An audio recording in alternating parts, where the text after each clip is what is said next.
So we moved to the new apartment. And we're moving in, and Perfect 3 weeks. Ralphie, to his credit, puts a door in, because my room was originally the living room. It was a huge space.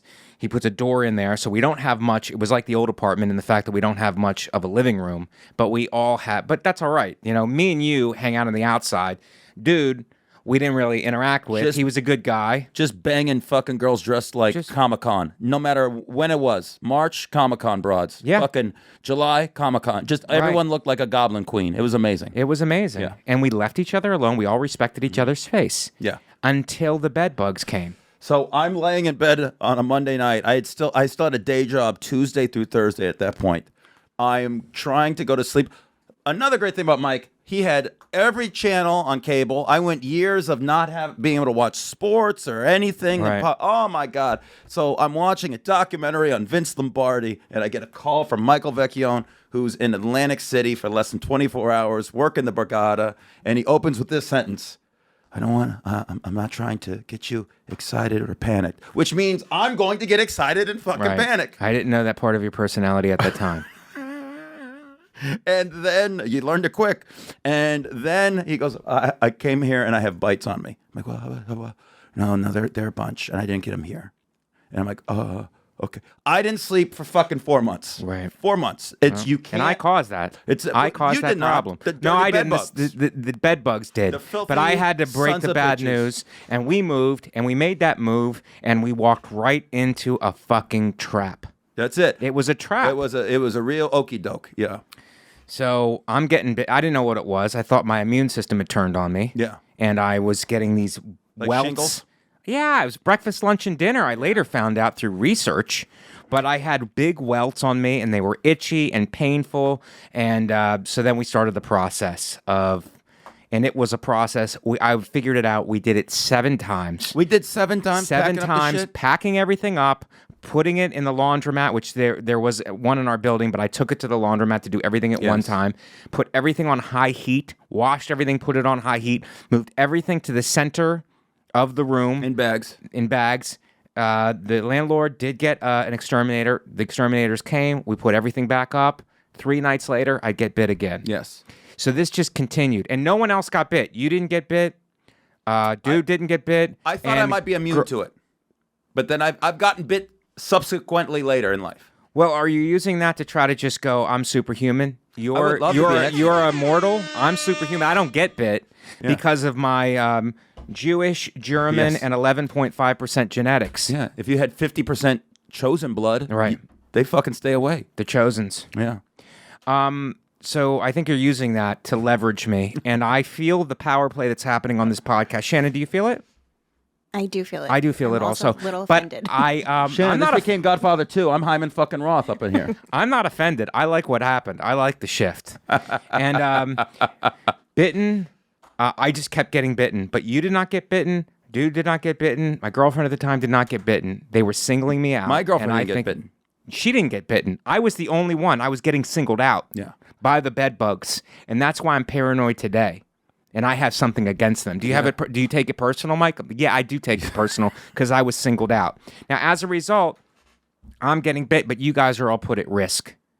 Yeah. But we could have gotten bit. Like I said, I think Megan went on the road once, woke up, killed a bed bug full of blood, had no marks on her. Right. So I think the Irish are actually immune. Yeah, they might be in cahoots with them. They probably are. Yeah, they kind of exist the same way. They're aggressive. They're together a lot. There's a lot of them. Yeah, just like the Westies. Bed bugs are like the Westies. They really are. So, 7 times over 7 months, and I remember this. I remember I've said this on other shows, by the way. When it first happened, I was at the comic strip, and I was waiting to go on, and I started to talk to Warren Holstein, who I haven't seen in a long time, friend of ours. And I'm about to go on. I love Warren, and he's a very personable guy, but he's had bed bugs. I didn't know what bed bugs were. I didn't know the history. I just knew from the 20s phrase, sleep tight, don't let the bed bugs bite. How are we supposed to do that without DDT? I didn't know. Sleep tight, don't let the bed... Like, I have a choice. So I'm talking to Holstein, and he's a chosen. And he goes, I mentioned that I have them, and he goes, move. I go, dude, we just moved in. He goes, doesn't matter. Save yourself the trouble and move. I go, listen, I'm not letting insects dictate where I'm going to go. We're going to fight this thing. We're going to come out on top. We're human beings. We're top of the food chain. Yeah. No bug is going to fucking make 3 men and or women if we were living with a woman, but we weren't. Well, our girlfriends. This is a gender. Yeah, our girlfriends were there too. And so nobody is going to make us move. Not any insect, not any lower life form. I was kind of arrogant about it. And he goes, do me a favor and just move. I go, no. And then within the conversation, he backed away from me because he thought he saw a bed bug on me. That so sounds like during Warren. the conversation. Yes. Similar things happened with me and him. Right. You guys got to get out. What are you talking? That's just my shoulder. Yeah. My shoulder's moving. It's a birthmark. Yeah. And he goes, I thought it was a bed bug. yeah. And then he moved closer to me, and then that was awkward. So, but it turns out, the reason I'm saying this, it turns out he was correct. Absolutely correct. We should have moved and saved ourselves 7 months worth of trouble. And by the time we moved, like with the landlord, he was happy to get rid of us. He was like, okay, I mean me anyway. He was like happy to be like, okay, just get out. Like, just okay, it's good. Break the lease. Well, it's we fine. initially had to I don't want to pay. hear any more from you. We had to pay. This is before they signed the legislature that the landlords have to pay for it. Right. Well, no, he paid for the exterminator service, but I paid for the bed bug dog, which was Roscoe. no help. He was no help. He went in, did a lap, and the guy was like, you don't have him. You're good. I'm like, all right, dude, this is awesome. I might have something else, autoimmune deficiency something, but at least it's not this. And so I was celebrating, and then it kept happening, and then I called him again. I'm like, come back. And are you sure? And he goes, okay. So he came back with a different dog, and the dog was like, yeah, you do have him. I'm like, the other dog was fake. Yeah. It was a fake bedbug dog, Fugazi. and now you brought another one in who was more qualified. Yeah. You got the more tenured one. I don't the know. second time it screwed us up. I've been in this situation, in this bedbug situation, but me especially, got screwed 6 ways to Sunday on this thing. Absolutely. It's amazing because when I host, I always will say something. Not always when I bring a comic on before they grab the mic, but after, I'd like to have a moment. Right. And 90% of the times when Mike and I work together, I'll hug him goodbye, and Mike will go, fuck bed bugs, and just walk off. Right. It's the most Mike Vecchione thing of all time. That was our common experience. For a decade. That was our World War II. Yes. You know what I mean? Like, we were in a war against insects together. First the flies, then the bed bugs, and then What would have been next? I don't know. Locusts? Yeah. Goddamn locust? Yeah. It's Oh, the my end. Goodness. So that was the end of our stint in Inwood. I moved to Astoria, Queens. You had a stopover in Hoboken, cup and then of you coffee. moved back to Astoria. I had a mental break in Hoboken. Okay. I did not deal with the bed bugs or the death of the man who raised me, my grandpa. Okay. I had some horrible ADD.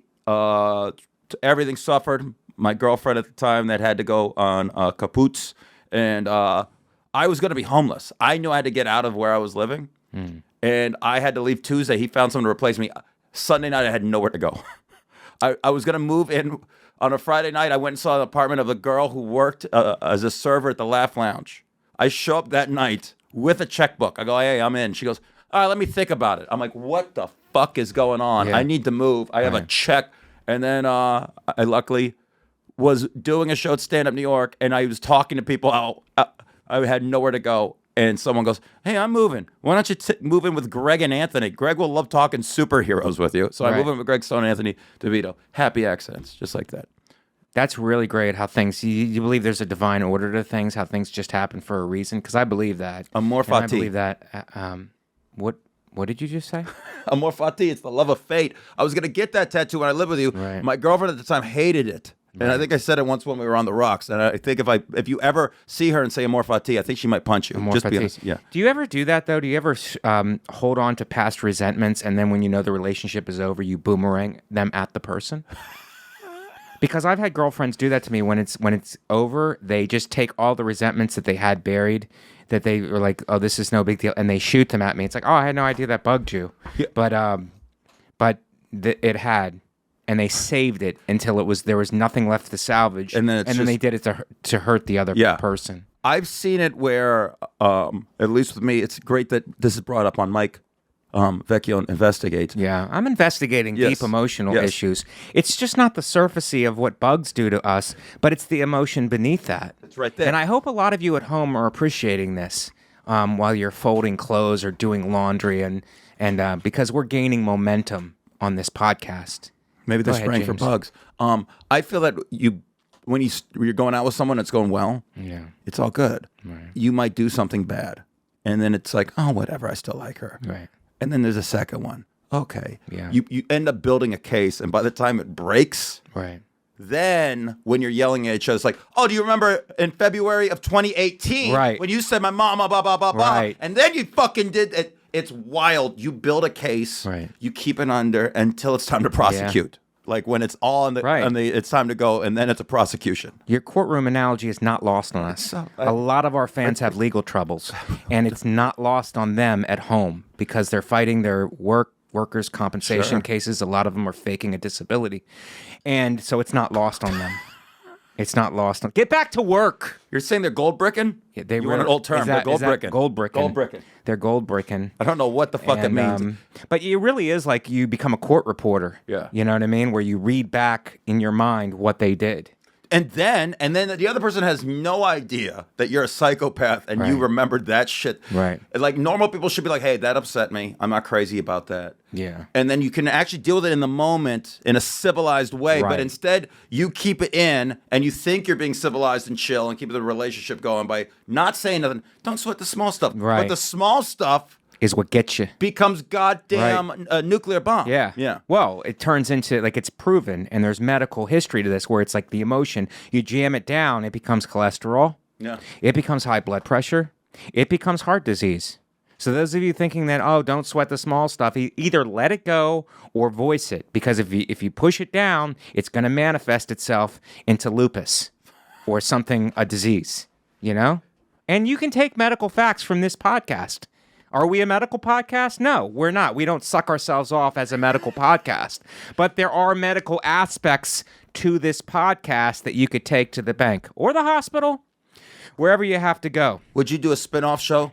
Mike Vecchione Operates? Medical show?